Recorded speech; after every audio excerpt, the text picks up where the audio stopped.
Ahmed Attar has found a job right in the middle of the desert.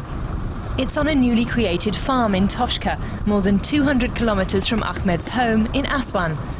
A system of canals known as the New Valley Project has made it possible. 26-year-old Ahmed would never have dreamed of growing grapes here.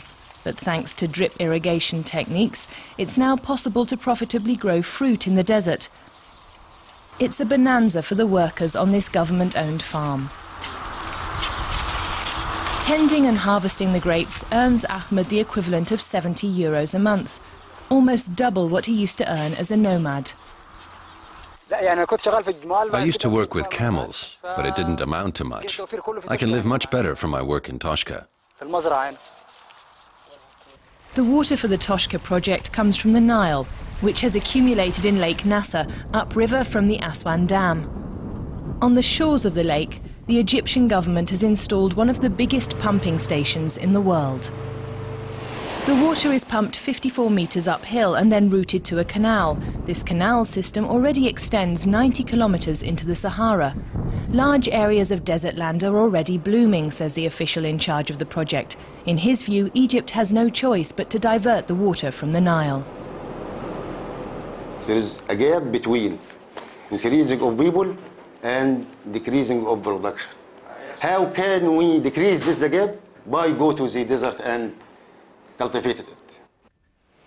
But making Toshka green requires vast amounts of water, and that's causing tensions between Egypt and Ethiopia.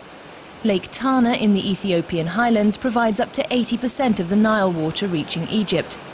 It's been the source of Egyptian civilization for thousands of years. But now the problem is that Ethiopia and other Nile countries want to utilize the water to provide for their own growing populations. The planned dam projects could reduce Toshka's and all of Egypt's water supply to dangerously low levels. The war over water, in this case, could be something which fears us. You know, this could happen, but we need to prevent, any situation which would bring this conflict into reality. But the government in Cairo has been playing down the danger of a water war. Egypt says there is a new spirit of cooperation on the Nile. All 10 Nile states have joined together in an initiative, and a comprehensive new treaty may be in sight. I believe 10 years in the lifetime is not a big issue. There are several rivers that these agreements or this framework took more than 25 years to come.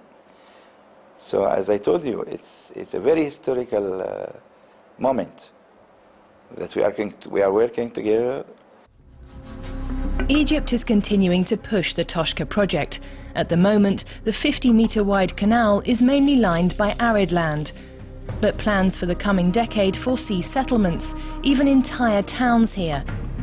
Toshka is designed to show that Egypt can create living space and a breadbasket out of barren desert.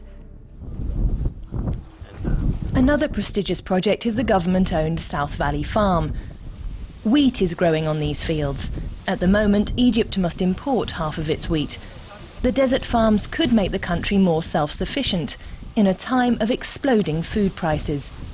The same goes for corn. As long as there is water, this southern desert may even have an edge over the Nile Delta in the north, with its one harvest a year. I'm proud to say that thanks to the weather and the high temperatures, we can harvest corn twice a year in Toshka, like on this field. But farming in the desert has disadvantages.